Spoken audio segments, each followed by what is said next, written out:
Bonjour à tous, je suis très content de vous retrouver pour cette deuxième vidéo du média La Collection. On est aujourd'hui à Paris, la capitale du luxe, la capitale du tourisme. On est dans le 17e arrondissement à l'hôtel La Fondation. La Fondation, c'est un hôtel innovant, c'est un exemple de ce que pourrait être l'hôtellerie du futur.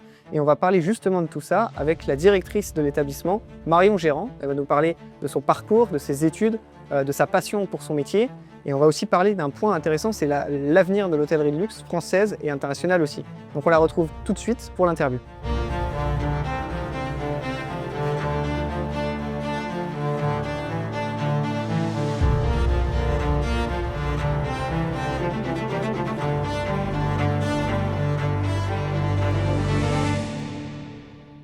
Bonjour Marion, Bonjour. merci beaucoup de nous recevoir ici à la Fondation, à Paris, sous ce grand soleil. Je suis très content d'être ici avec vous. On va pouvoir parler de votre parcours, de vos études, de votre passion pour ce métier, et puis forcément de la Fondation qui est un hôtel 5 étoiles avec une touche d'innovation, une touche innovante, futuriste, que vous allez nous présenter.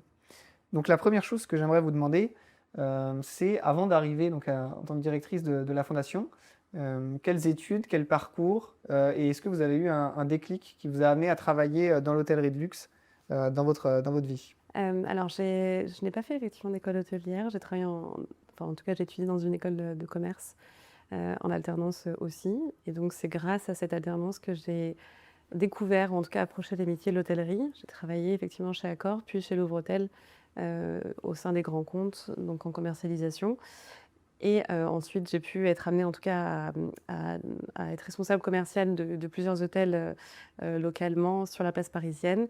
Et ensuite, en évolution des directions des opérations sur une dizaine d'hôtels pour le compte d'un propriétaire, avant effectivement de prendre la direction de ce bel établissement.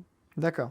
Quand on vous a proposé de rejoindre l'aventure de la fondation et d'ouvrir, c'était quand on vous a appelé, j'imagine que c'était encore c'était un ancien parking, c'est ça? Donc Exactement. ça en était encore à ce stade ou les travaux avaient déjà commencé quand on vous a proposé de rejoindre l'aventure? Alors, la réhabilitation des lieux a duré à peu près 7 ans. Oui, Donc, bien sûr. ça avait effectivement déjà commencé avant mon arrivée. Donc, j'ai intégré le projet en octobre 2023, D'accord. ce qui m'a permis effectivement de préparer au mieux l'ouverture. Mhm. Mais je suis arrivée, on était encore en chantier, Ouais. effectivement. Donc, il y a énormément de choses à faire. Donc, ça a été du temps nécessaire, en tout cas, avant Mhm. cette ouverture. J'ai eu la chance de pouvoir voir l'établissement nu. Ouais. Et aujourd'hui, de le voir aussi vivant, c'est un très bel accomplissement. Et qu'est-ce qui vous a du coup donné envie de vous engager et de rejoindre cette ouverture? Est-ce que c'est le concept de la fondation? Est-ce que c'est les équipes, le lieu? Le concept, Mhm. c'est, à mon sens, le concept est extrêmement novateur. Il est unique sur la place parisienne aujourd'hui. C'est un produit qui est extrêmement intéressant aussi à diriger. On a tout de suite vu effectivement le retour de la clientèle parisienne, locale, et nationale et internationale. Donc on voit effectivement que le produit plaît aujourd'hui, et la pluralité des offres qu'il constitue fait de lui vraiment un établissement unique aujourd'hui sur la place parisienne. Bah, écoutez, très intéressant. Justement, on va maintenant parler plus en détail de la fondation. En quoi la fondation est un lieu, un hôtel 5 étoiles qui se distingue des autres et comment concrètement vous présenteriez la fondation à quelqu'un qui ne vous connaît pas, qui ne connaît pas le lieu. C'est un lieu pluriel. Je pense effectivement que c'est l'avenir de l'hôtellerie, à mon sens. Effectivement, on est un établissement haut de gamme, 5 étoiles. On tient à attirer une clientèle qui a besoin ou qui est à la recherche d'une hôtellerie déstandardisée, avec une pluralité d'espaces qui permet de créer un lieu de vie aussi.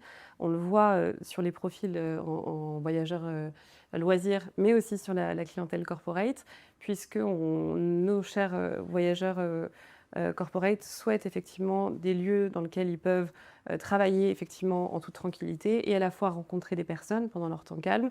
Chez nous, ils ont aussi la capacité et en tout cas la possibilité de pouvoir à la fois faire de l'escalade, se baigner, avoir un cours de yoga, de pilates en fin de journée, et en parallèle de pouvoir travailler, dormir, se restaurer. Et donc c'est ce qui fait effectivement cette pluralité une force aujourd'hui pour l'établissement. On était très curieux à l'ouverture de connaître aussi notre mix client, Mm. de par cet établissement, de connaître quelles ont été les nationalités les plus intéressées par notre établissement, et quelles étaient les typologies de profil de nos clients. Donc la Fondation, c'est un hôtel parisien. On est à Paris, donc la capitale du luxe, la capitale du tourisme, presque même la capitale de l'hôtellerie de luxe. C'est une ville où il y a beaucoup, beaucoup de palaces d'exception. Il y a beaucoup d'hôtels 5 étoiles. Comment la Fondation se distingue de ces palaces, de ces hôtels de luxe traditionnels? On a volontairement, effectivement, positionné l'établissement comme un 5 étoiles lifestyle. De par aussi son positionnement, mais aussi son architecture, son design, toute l'histoire de la fondation, donc tout ce qui a été conçu initialement par le propriétaire et toute l'ambition qui a été portée aussi à ce projet. On voulait devenir, donc le lieu initialement s'appelle la Fondation parce qu'on s'est ancré dans les fondations initiales des bâtiments initiaux.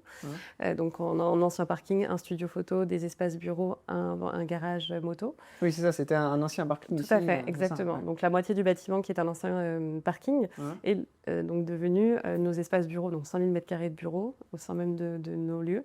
Et donc c'est pour ces raisons-là qu'on s'appelle donc la Fondation. Et donc on a voulu s'inscrire non seulement dans les fondations initiales du bâtiment, mais aussi dans un quartier qui est extrêmement vivant. Et donc on a voulu aussi s'imprégner du quartier, des acteurs du quartier pour faire vivre nos lieux. Ça a été des décisions aussi opérationnelles assez intéressantes puisqu'on a décidé en boulangerie, en pressing, à nos traiteurs, de travailler avec des personnes qui travaillent, elles, à moins de 100 mètres de l'établissement. Donc ça a été un véritable choix. Et c'est ce qui fait vivre aussi, en dehors des lieux, la Fondation aujourd'hui, en tout cas dans le quartier du 17e. Donc c'est un lieu de vie pour le 17e. Avant la Fondation, le quartier, enfin le 17e où vous êtes aujourd'hui situé, est-ce que c'était déjà un quartier vivant, dynamique, ou est-ce que la Fondation a apporté quelque chose de nouveau à ce quartier, un nouvel élan, une nouvelle dynamique? C'est déjà, à mon sens, un quartier qui a toujours été vivant. Il l'est de plus en plus, à mon sens. Ça peut être très familial, mais aussi très jeune dans différents quartiers. Le fait, effectivement, d'ouvrir cet établissement après 6 ans de rénovation a permis aussi de pouvoir faire venir une clientèle différente. C'est effectivement 500 personnes qui travaillent dans nos lieux. Donc, c'est 500 personnes qui consomment dans les restaurants aussi à proximité et qui ont un impact sur l'activité du quartier. Et donc, ça a permis aussi de diversifier les profils des personnes qui s'approprient ce quartier et qui nous permettent aussi, le fait d'accueillir effectivement une clientèle internationale permet aussi à nos chers voisins de pouvoir échanger et les accueillir aussi. Donc, il y a énormément de changements qui s'opèrent actuellement dans le 17e, qui, à mon sens, est un arrondissement extrêmement actif. Beaucoup de projets aussi en construction qui vont dans le même sens, dans le sens dans lequel on souhaite aller aussi. Ok. Mais c'est vrai que la première fois que je suis venu, quand j'ai visité pour la première fois la Fondation, dans ce quartier que je ne connaissais pas forcément, j'ai trouvé que c'était très vivant, très dynamique. Il y a plein de petits commerces à proximité, des boulangeries, des cafés. C'est un quartier aussi étudiant, professionnel.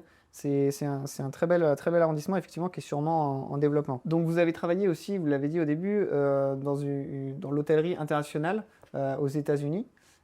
Comment vous distinguez l'hôtellerie française, le luxe à la française, comme on dit? Est-ce qu'il est vraiment si unique par rapport au luxe international qu'on retrouve dans d'autres pays? Quels sont les points de comparaison entre ces deux types d'hôtellerie? Alors, je pense que le luxe est aussi une perception propre à chacun. Il y a des établissements en Asie où on va visiter un 5 étoiles qui, à notre sens, pas forcément 5 étoiles, ou plus ou moins. Donc, je pense que c'est l'image qu'on veut créer autour d'un établissement, l'expérience qu'on souhaite faire vivre à nos invités aussi. Le fait d'être un indépendant nous permet d'avoir des codes vraiment propres à nous et à l'exploitation qu'on souhaite faire de notre établissement. Et donc, on s'est approprié non seulement les lieux, mais on essaye de le transmettre à tous nos invités. Donc, il y a vraiment une création de marque à l'initiative de ce projet qui a été très importante et qui a été menée par le propriétaire et qui transpire dans les murs. Donc, l'objectif, sur cet établissement, c'était d'être dans un luxe discret, dans un luxe qui se veut très architectural, poussé sur la décoration, sur les matériaux qui sont très nobles, sur la sélection de nos partenaires qui a été finement menée en tout cas, cette sélection, sur la sélection et sur la personnalisation de tous les éléments qu'on va disposer en chambre, sur nos partenaires, sur notre approche et surtout sur la relation client qu'on opère aujourd'hui. On tient à ce que nos clients se sentent comme à la maison, que ce soit un lieu qui soit chaleureux, que ce ne soit pas un espace froid et distant, peut-être procédurier suffisamment, bien évidemment, puisqu'on a quand même des standards à garantir, mais de créer aussi cette chaleur et d'avoir des profils qui soient surtout des talents dans les équipes pour pouvoir créer ce lien et qui permettent aussi de familiariser l'établissement à nos équipes et à notre lieu, et aussi de créer du lien et de permettre à nos invités de revenir et de se sentir ici comme leur deuxième maison, comme chez eux. Et qui sont vos clients? Plutôt des Français, des Parisiens, des Américains, des étrangers que vous recevez à la Fondation, à l'hôtel? Alors, on a une très grosse clientèle européenne, très française, qui aime très bien aussi. Américaine, très importante, sud-américaine aussi, et donc plus en plus aussi du Moyen-Orient, de l'Asie. Donc ce qui est assez intéressant, c'est que c'est cette pluralité aussi de profils qu'on accueille aujourd'hui, et surtout de continuer à jauger quels sont les retours de chacun. Aussi les éléments les axes d'amélioration, c'est très important pour nous, surtout sur une première année d'ouverture, pour pouvoir positionner correctement le produit et l'offre. Et donc, on n'a pas encore une année de vie, donc on n'a pas encore une année d'historique en termes de fréquentation, de haute, de basse saison, de mix client. Mais on travaille en tout cas pour travailler sur l'ensemble des canaux, sur l'ensemble des distributeurs dans le monde entier. Et ça nous permettra ensuite de pouvoir réajuster notre positionnement si nécessaire. On va maintenant parler de votre quotidien en tant que directrice, de cette ouverture, des propriétaires derrière la fondation, des investisseurs, donc plus une partie management, business, comment on dirige un hôtel en 2026, comment on réussit une ouverture aussi. Ça a été le cas pour la fondation, on va en parler. Donc la première question, qui est à l'origine du projet? Est-ce que ce sont des propriétaires indépendants? Est-ce que c'est un groupe, des investisseurs, des actionnaires? Qui est à l'origine du projet? Alors c'est le groupe Gallia, qui a eu cette idée extrêmement novatrice, en tout cas sur la place parisienne, qui a investi effectivement dans les murs de l'ensemble des espaces de la Fondation. Initialement, c'était 2 projets qui étaient à l'achat, et donc un troisième aussi s'est intégré au projet global, et donc a permis de créer cette mixité et de créer des liens et des accès entre les différents bâtiments pour créer justement ce lieu de vie. Donc ça a été un investissement très, très important, bien évidemment, et surtout une vision qui a été portée par le président directeur général, M. Brice Herrera, et qui a permis justement en s'entourant des très bons architectes, donc PCA Stream et Rowan & Williams sur le design, pour créer cette ambiance et de retranscrire sa volonté, en tout cas des lieux, sur la partie décoration, sur la partie architecture, et qui ont en tout cas pensé ce bâtiment justement dès le début comme ce lieu pluriel. Et donc ça a été de créer cette mixité d'activités, comment les uns interagissent avec les autres, comment en termes d'accès, comment est-ce qu'on peut faciliter effectivement l'expérience client, l'exploitation.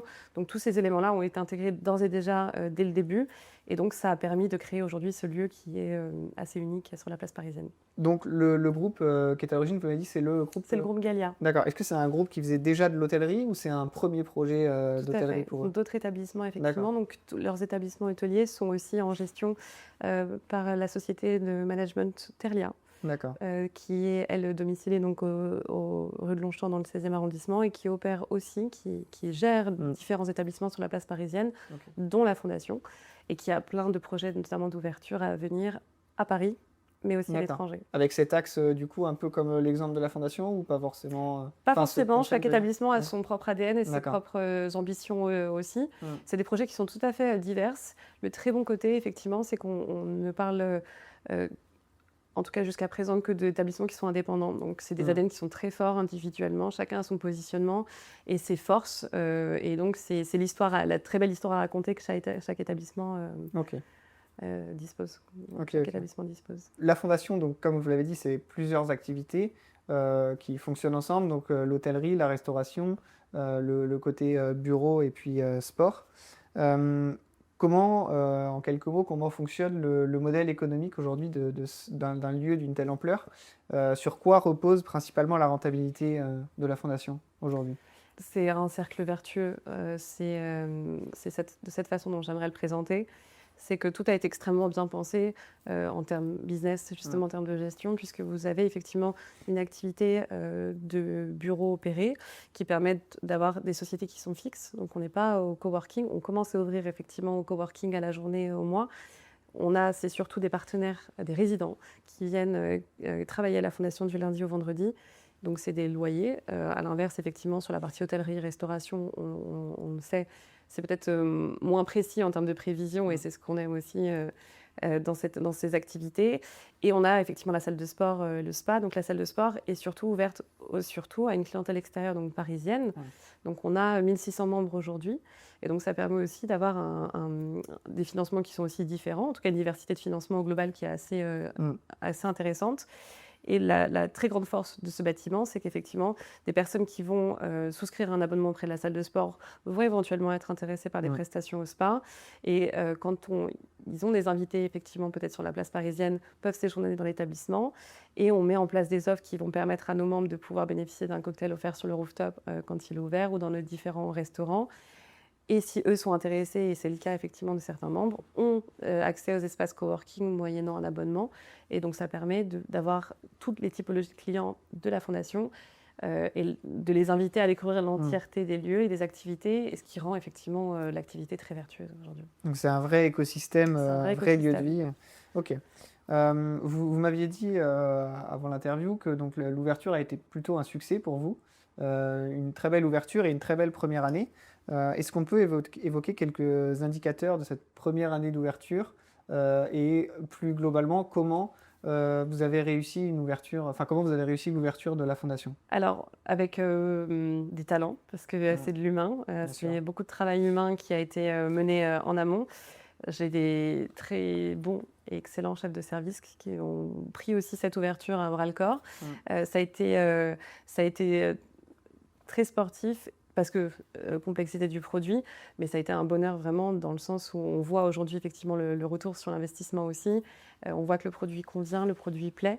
Donc il y a effectivement des paramètres qu'on continue d'améliorer, ce qui nous permettra d'être de plus en plus efficace et d'avoir des meilleurs résultats au fil des années en tout cas.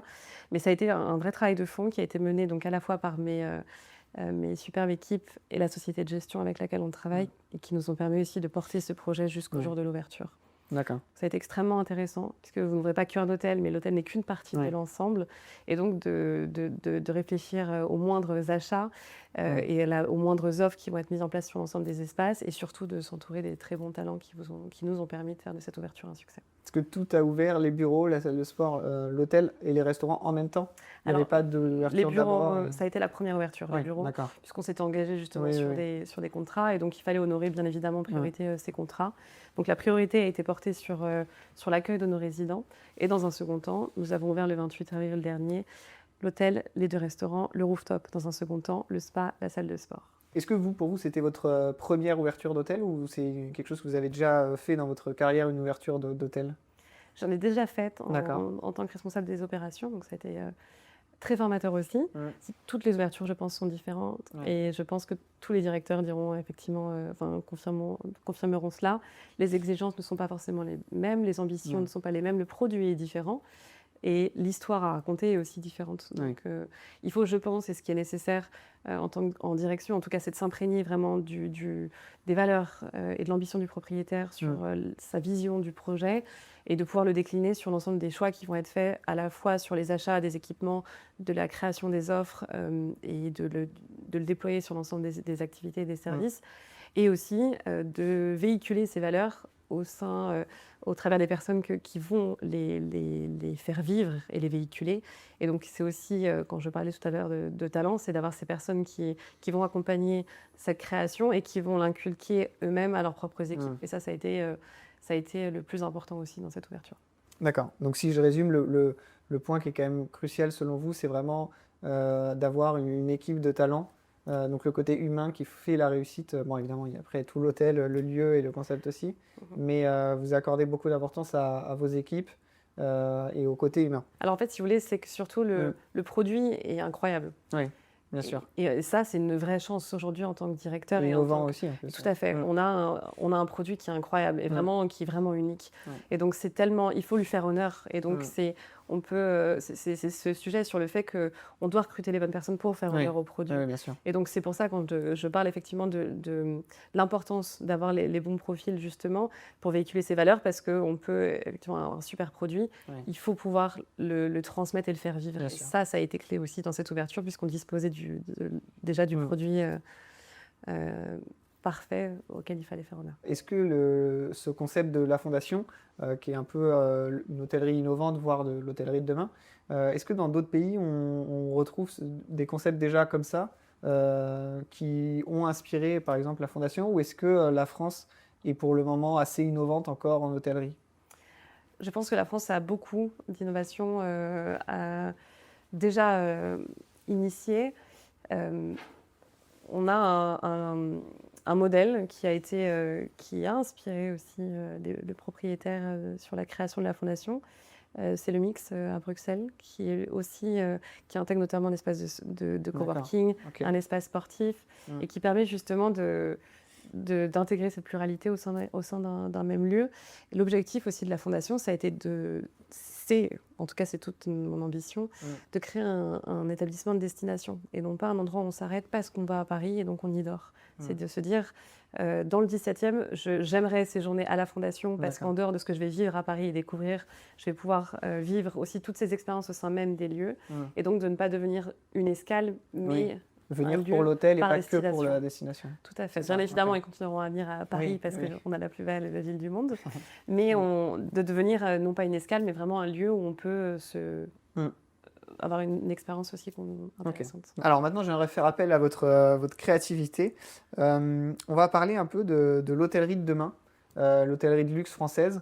C'est un sujet qui a sa place à la Fondation et avec vous, et je pense que vous êtes la bonne personne pour y répondre. Donc j'ai une petite question. Selon vous, à quoi ressemblera un hôtel 5 étoiles français ou international dans 10 ans? Un hôtel type 5 étoiles. Je pense qu'en fonction des profils des voyageurs, on aura toujours une différence en termes de positionnement, en termes d'expérience. Certains clients préfèrent effectivement des établissements peut-être un peu plus chics, un peu plus classiques, un peu plus vivants, un peu plus standardisés, déstandardisés. Donc je pense qu'il n'y aura pas en direction artistique un format effectivement prédéfini qui va correspondre à l'ensemble de nos voyageurs 5 étoiles. Je pense que le modèle de la fondation attirera de plus en plus de voyageurs, loisirs et business, de par la pluralité de cette offre, puisque cela va permettre de pouvoir découvrir des activités différentes, d'allier l'utile aussi à l'agréable, c'est-à-dire que même pour des déplacements professionnels, cela va permettre de pouvoir se détendre, faire de l'escalade, se baigner, faire un cours de yoga, comme on le disait tout à l'heure, tout en ayant des rendez-vous clients la journée, tout en étant en déplacement professionnel. Et donc, je pense que ces espaces multiserviciels, pluriels, vont attirer de plus en plus une clientèle. On le voit notamment avec l'évolution des nouvelles générations, sur cette volonté justement de sortir des codes. Et donc, je pense que l'hôtellerie doit s'adapter aussi à ces mutations et à ces changements de comportement, si elle veut continuer à plaire en tout cas et à attirer tous les profils.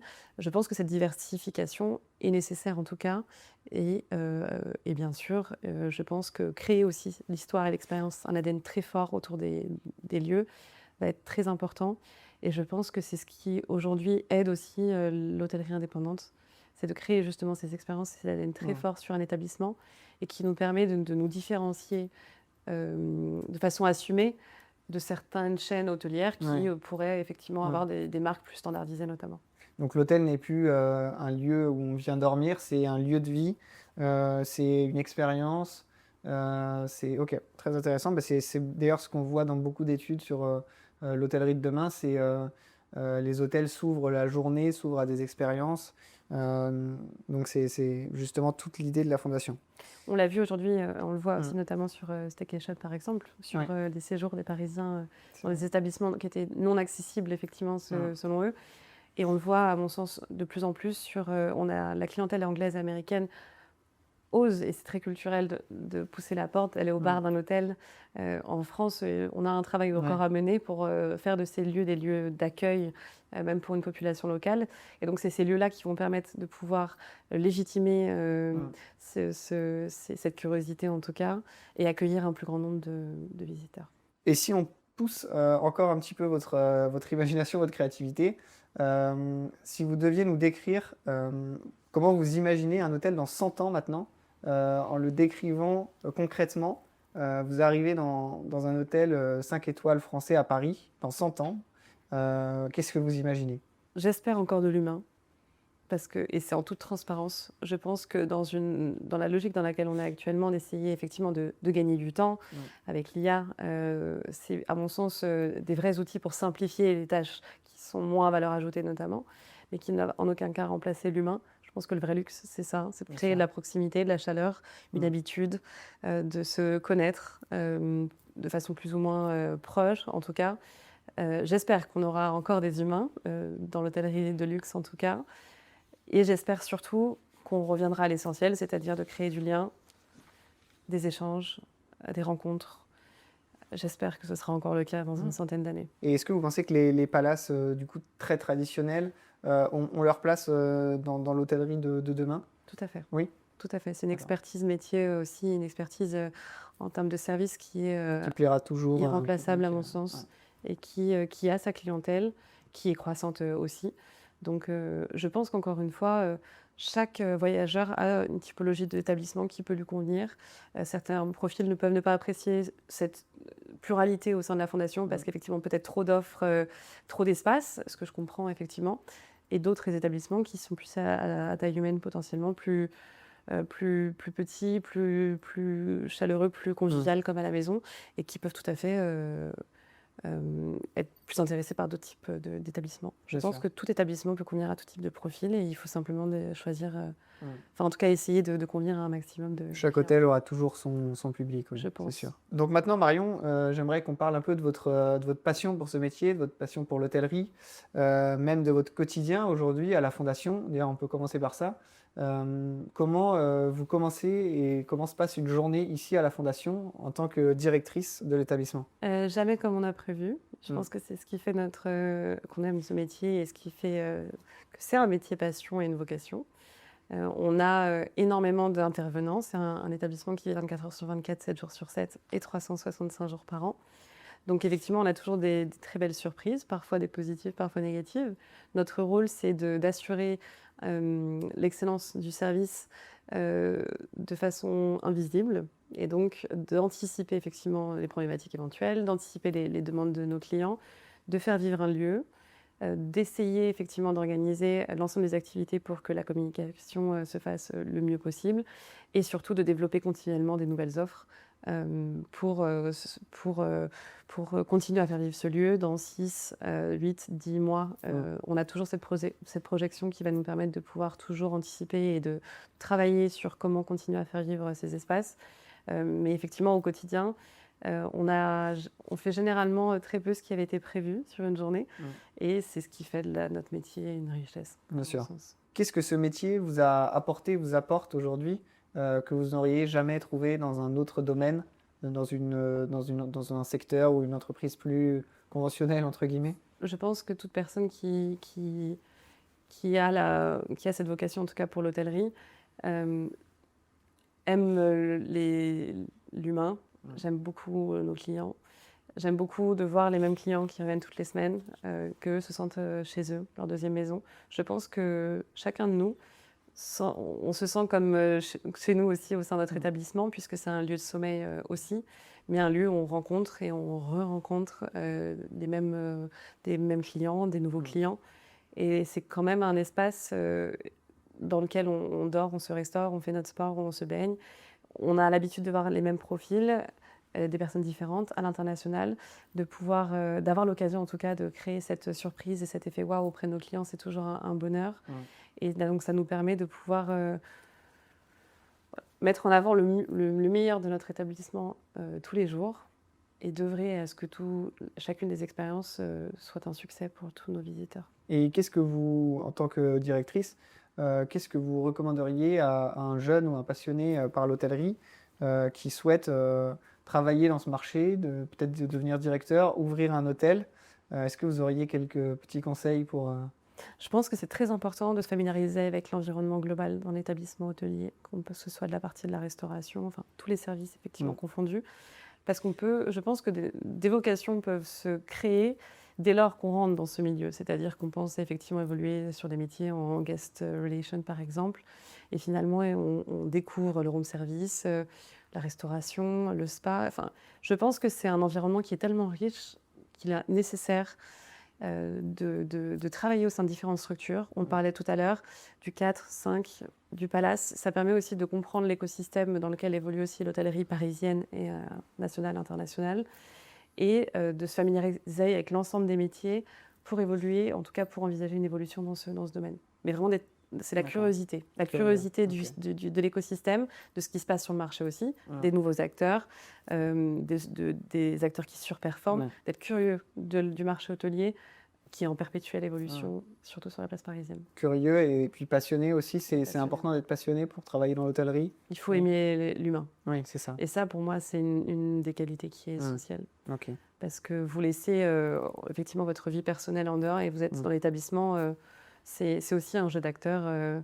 J'aime à dire effectivement, on endosse aussi un rôle, même en étant très vrai et très sincère, on endosse aussi ce rôle parce qu'on véhicule justement, on est ambassadeur de nos lieux quand on travaille dans un établissement tel que celui-ci. Est-ce que vous, dans votre carrière, il y a une rencontre ou une anecdote qui vous a particulièrement marqué dans un hôtel? Une de nos plus grandes fiertés, et ça c'est l'équipe qui a fait de cette expérience un souvenir mémorable. On a déjà pu accueillir 4 demandes en mariage sur une ouverture. Tout le monde a dit oui, on est très contents.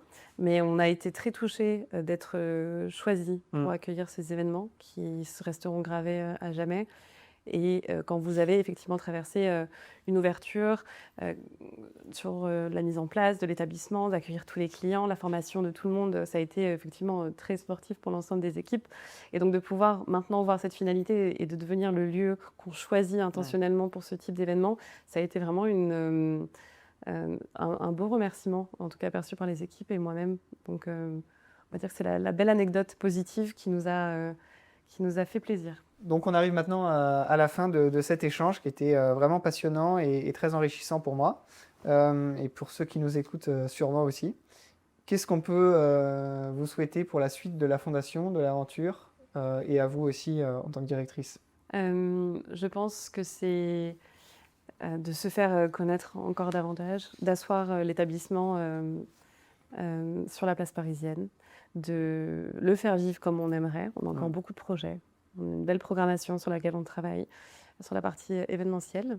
Au-delà effectivement des activités, c'est de devenir une fondation comme un lieu culturel et dans lequel on va accueillir des signatures de livres, des expositions temporaires, des jeunes artistes. Il y a énormément de choses qui sont en train d'être mises en place.